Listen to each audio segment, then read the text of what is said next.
Hello friends, पिछले video में हमने आपसे मॉर्फोलॉजी ऑफ स्टेम्स के बारे में डिस्कस किया था। इसी क्रम में इस वीडियो में हम मॉडिफिकेशंस ऑफ स्टेम्स की स्टडी करेंगे। जिस प्रकार से हमने रूट्स के मॉडिफिकेशंस किए थे, सिमिलरली अब हम यहाँ पर स्टेम्स के मॉडिफिकेशंस की बात करेंगे। पिछले वीडियो में हमने फॉर्म्स ऑफ स्टेम्स के बारे में आपसे बात की थी और वहाँ आपको बताया था कि स्टेम्स की फॉर्म्स कितने प्रकार की हो सकती हैं। सिमिलरली उसी हिसाब से इनके मॉडिफिकेशंस भी होते हैं। यहाँ पर स्टेम्स के मॉडिफिकेशंस को हम 3 भाग में डिस्कस करेंगे, जिसमें आप फर्स्ट देख रहे हैं अंडरग्राउंड मॉडिफिकेशंस ऑफ स्टेम, दूसरा sub aerial modifications of stem और तीसरा एरियल मॉडिफिकेशंस ऑफ स्टेम। इनको शॉर्ट में किस प्रकार से क्लासिफाई किया है ये आप चार्ट में अपनी स्क्रीन पर देख रहे हैं। तो कुल मिलाकर जो स्टेम्स होते हैं वो कुछ विशिष्ट कार्य करने के लिए रूपांतरित हो जाते हैं और इन्हीं को तने के रूपांतरण या मॉडिफिकेशन ऑफ स्टेम्स कहा जाता है। फर्स्ट हम देखेंगे अंडरग्राउंड मॉडिफिकेशंस ऑफ स्टेम, तने के भूमिगत रूपांतरण। और तने के भूमिगत रूपांतरण में कुछ जो प्रमुख प्रकार हैं वो इस प्रकार हैं। पहला आप देख रहे हैं राइजोम। पहले हम ये बात जरूर समझ लें कि ये जो तने के भूमिगत रूपांतरण है, आपको पता है प्लांट का जो अंडरग्राउंड पार्ट यानी भूमिगत भाग है वो रूट होता है, लेकिन ये जो स्टेम होते हैं ये भी अंडरग्राउंड होते हैं, लेकिन इनको रूट नहीं कहा जा सकता क्योंकि इनमें कुछ लक्षण ऐसे होते हैं जिनके आधार पर आप इनको रूट से डिफ्रेंशिएट कर सकते हैं। जैसे इनमें नोड्स, इंटरनोड्स और बर्ड्स पाई जाती हैं जो कि रूट्स में नहीं पाई जाती। तो ये अंडरग्राउंड भाग डिफरेंट कार्यों के लिए, चाहे वो भोजन संग्रह है या वेजिटेटिव रिप्रोडक्शन है आदि के लिए मॉडिफाई हो जाते हैं, रूपांतरित हो जाते हैं। तो पहला अंडरग्राउंड मॉडिफिकेशन है राइजोम, जिसे प्रकंद कहते हैं हिंदी में। यह मोटा, गोदेदार, अनियमित आकार का होता है। यह भूमि में हॉरिजॉन्टली क्षैतिज रूप से वृद्धि करता है। इसकी जो नोड्स होती हैं उनसे एडवेंटिशियस रूट्स निकलकर नए पादप का निर्माण करती हैं। तो यहाँ पर जो नोड्स हैं उनसे एडवेंटिशियस रूट्स निकलती हैं और उनसे नए पादप का निर्माण होता है। और इसके बहुत 2 कॉमन एग्जाम्पल्स हैं, अदरक और हल्दी। तो ये हुआ पहला राइजोम। दूसरा आप देख रहे हैं बल्ब। इसको हिंदी में सल्क कंद कहते हैं। मुख्यतः अत्यंत छोटा डिस्क नुमा होता है। इसमें ये जो बल्ब वाला मॉडिफिकेशन है वो बहुत इसका छोटा सा भाग होता है और डिस्क शेप होता है। इस पर स्केली लीव्स भी पाई जाती हैं। इसके निचले भाग से एडवेंटिशियस रूट्स निकलती हैं। निचले भाग जो होता है वहाँ से इसमें एडवेंटिशियस रूट्स निकलती हैं और इसके बहुत कॉमन एग्जाम्पल्स हैं प्याज और लहसुन। जब बात प्याज यानी ऑनियन की करते हैं तो यहाँ पर इसके बल्ब को ट्यूनिकेटेड बल्ब कहा जाता है, जबकि लहसुन का जो कंद होता है, सल्क कंद होता है, उसको स्केली बल्ब कहा जाता है। इसका मतलब ये जो बल्ब हैं वो 2 प्रकार के हो सकते हैं, एक ट्यूनिकेटेड और एक स्केली। दोनों के एग्जाम्पल्स एक एक आपके सामने हैं, यानी ओनियन प्याज में ट्यूनिकेटेड और लहसुन में स्केली। तो ये हुआ दूसरा इसका रूपांतरण। तीसरा है कॉर्न, जिसे हिंदी में घन कंद कहा जाता है। इसमें जो मेन स्टेम होता है वो ऊर्ध्वाधर वृद्धि करता है, वर्टिकल डायरेक्शन में ऊपर की ओर ग्रोथ करता है और भोजन का संग्रह करके फूल जाता है। इसका मतलब ये भी फूड स्टोरेज के लिए मॉडिफिकेशन है। इसमें जमीकंद, अरबी, केसर, ये कुछ कॉमन नाम हैं जो कॉर्न के उदाहरण हैं। अगला चौथा आप देख रहे हैं ट्यूबर्स, जिसको हिंदी में कंद कहा जाता है। इसमें भूमिगत तने की शाखाएं अनियमित वृद्धि करके इनके अंतिम सिरे भोजन संग्रह करके फूल जाते हैं और कंद का निर्माण करते हैं। कंद पर कई कलिकाएं यानी बर्ड्स पाई जाती हैं जिनको आइज कहा जाता है। इनका जो ट्यूबर होता है उस पर छोटी छोटी डार्क बर्ड्स पाई जाती हैं जिन्हें आइज कहा जाता है और आलू में ये आप स्पष्ट रूप से देख सकते हैं। तो आलू का जो एग्जाम्पल है वो ट्यूबर्स में आप स्पष्टली देख सकते हैं। इसके अलावा इसमें कुछ एग्जाम्पल्स और भी आप डायग्राम में यहाँ पर देख पा रहे हैं कि इसमें स्केली लीव्स वगैरह किस प्रकार से उत्पन्न होती हैं और कॉर्न का और स्टेम ट्यूबर का यहाँ पर आप 2 एग्जाम्पल्स अपने डायग्राम में देख पा रहे हैं। तो इस प्रकार से ये 4 पॉइंट हमने किए हैं अंडरग्राउंड स्टेम के मॉडिफिकेशंस। अब हम दूसरे प्रकार की बात करेंगे sub aerial modifications of stem. जो दूसरे प्रकार का तने होते हैं उनमें से तने की शाखाएं भूमि की सतह के ऊपर अथवा नीचे पैरेलल रूप से ग्रोथ करती हैं, या तो भूमि की सतह के जस्ट ऊपर या उसके कुछ नीचे अंडरग्राउंड पैरेलल ग्रोथ करती हैं। इस प्रकार के जो स्टेम होते हैं वो सब एरियल स्टेम्स होते हैं। ये बेसिकली यहाँ पर 4 प्रकार इसमें दिखाए गए हैं। जैसे अभी हमने 4 प्रकार डिस्कस किए थे अंडरग्राउंड स्टेम के, सिमिलरली 4 टाइप्स यहाँ पर हैं सब एरियल मॉडिफिकेशन स्टेम के, जिनमें पहला है रनर्स, दूसरा सकर्स, तीसरा स्टोलन और चौथा है ऑफसेट। इनको एक एक करके हम ब्रीफली डिस्कस करेंगे। पहला रनर्स, जिसको हिंदी में ऊपर भूस्तरीय कहा जाता है। रनर्स को हिंदी में ऊपरी भूस्तरीय कहा जाता है। यहाँ तना जो होता है भूमि पर रेंगते हुए वृद्धि करता है। ऊपर भूस्तरीय तने जो होते हैं वो भूमि पर रेंगते हुए वृद्धि करते हैं। इसमें जो स्टेम है उसकी नोड्स से एडवेंटिशियस रूट्स और पत्तियों की उत्पत्ति होती है। यहाँ पर एडवेंटिशियस रूट्स और पत्तियों की जो उत्पत्ति होती है वो नोड्स से होती है। ये जो पर्व है वो पृथक होकर नए पादप का भी निर्माण करता है। इसका मतलब ये वेजिटेटिव रिप्रोडक्शन का भी कार्य करते हैं। जैसे लॉन ग्रास एक कॉमन सा एग्जाम्पल आप देख रहे हैं इसका, लॉन ग्रास, और भी 1-2 एग्जाम्पल्स आपको अपनी स्क्रीन पर नजर आ रहे हैं। तो ये हुआ पहला रनर्स। दूसरा आप देख रहे हैं सकर्स।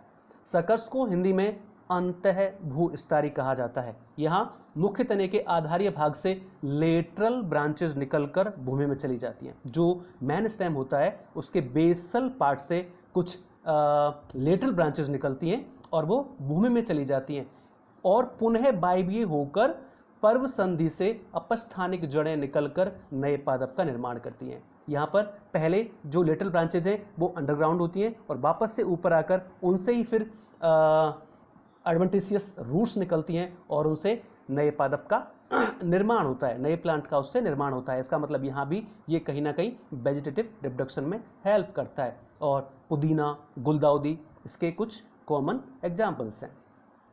अगला आप देख रहे हैं स्टोलन, जिसको हिंदी में भूस्तरीय कहा जाता है।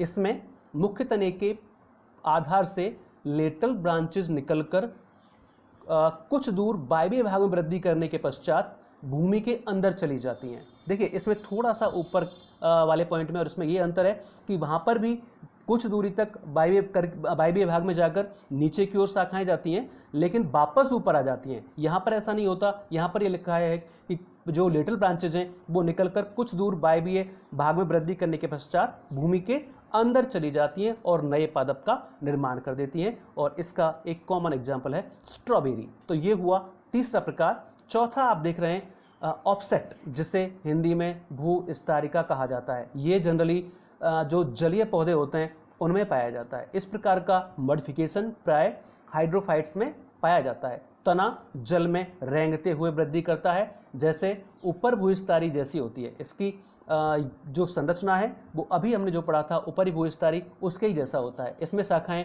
छोटी, मोटी और एक पर्व वाली होती हैं। इसकी जो ब्रांचेज हैं छोटी होती हैं, मोटी होती हैं और उनमें केवल पर्व एक ही पाया जाता है। और इसका कॉमन एग्जाम्पल जो हाइड्रोफाइट्स में आप देख सकते हैं वो है जलकुंभी और पिस्टिया। इस प्रकार से ये 4 मॉडिफिकेशंस हमने देखे सब एरियल स्टेम्स के। अब बात करते हैं तीसरा और लास्ट जो मॉडिफिकेशन है वो है एरियल मॉडिफिकेशंस ऑफ स्टेम। कुछ प्लांट्स में जो एरियल स्टेम्स होते हैं वो कुछ विशेष कार्य करने के लिए रूपांतरित हो जाते हैं। अब इनमें कौन कौन से प्रकार हैं वो यहाँ पर 5 प्रकार आप पढ़ेंगे। जैसे हमने 2 जो मॉडिफिकेशंस देखे थे उनमें दोनों में 4-4 प्रकार आपने देखे, लेकिन अभी जो एरियल मॉडिफिकेशंस हैं स्टेम के उनके बेसिकली 5 प्रकार हैं। एक एक्स्ट्रा भी यहाँ पर आपको छठा देखने को मिलेगा, बाकी जनरली 5 को ही डिस्कस किया जाता है। तो पहला इसमें आप अपनी स्क्रीन पर देख रहे हैं स्टेम टेंड्रिल्स, जिन्हें हिंदी में स्तंभ प्रतान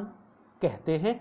इनमें जो एक्सिलरी बड़ होती है या जिसको एपिकल बड़ भी कहा जाता है, इसके स्थान पर एक कुंडली तंतु पाया जाता है, कॉइलिंग फिलामेंट इसके स्थान पर पाया जाता है जो क्लाइंबिंग में मदद करता है। स्टेम टेंड्रिल्स बेसिकली क्लाइंबिंग में हेल्प करने के लिए बनते हैं। जैसे अंगूर, इस प्रकार से यहाँ पर क्लाइंबिंग के लिए बेसिकली मॉडिफिकेशन होता है। जो कमज़ोर तने होते हैं वो ऊपर चढ़ने के लिए इस प्रकार के मॉडिफिकेशंस शो करते हैं।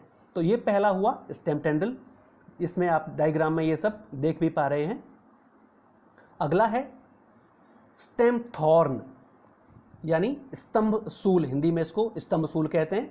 यह कक्षस्थ कलिका का रूपांतरण होता है।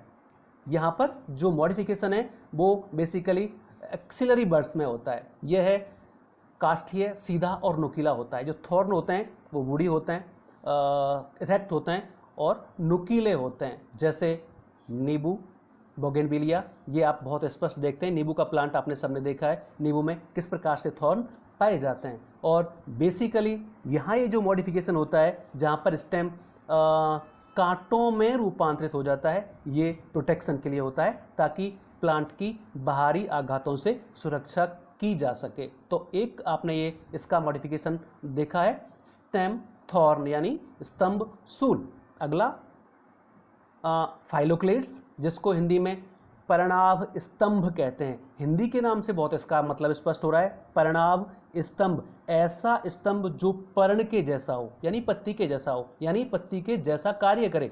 और पत्ती का कार्य क्या होता है? बेसिकली फोटोसिंथेसिस करना। तो यहाँ पर ये जो स्टेम का मॉडिफिकेशन है वो बेसिकली इस प्रकार का भी हो सकता है। यहाँ पर ये बता रहा है ये जो पर्णाभ स्तंभ होते हैं इनमें स्टेम मासल, हरा, चपटा, पत्ती जैसी संरचना बना लेता है। फ्लैसी होता है जिसमें फ्लैट होकर पत्ती के जैसा मॉडिफाई हो जाता है और इसमें क्लोरोफिल होने की वजह से ये फोटोसिंथेसिस का कार्य करता है। तो यहाँ पर फाइलोक्लेट्स जो होते हैं वो बेसिकली जो मॉडिफिकेशंस होते हैं वो फोटोसिंथेसिस के लिए होते हैं और फूड मैन्युफैक्चर का कार्य इसमें किया जाता है। इसमें इंटरनोड और नोड्स उपस्थित होते हैं। इस स्टेम में भी जो तने की दो मुख्य विशेषताएं हैं, प्रेजेंस ऑफ नोड्स और इंटरनोड्स, वो इसमें भी पाए जाते हैं। और नागफनी, ओपनसिया इसका बहुत कॉमन सा एक उदाहरण है जो आप देखते हैं।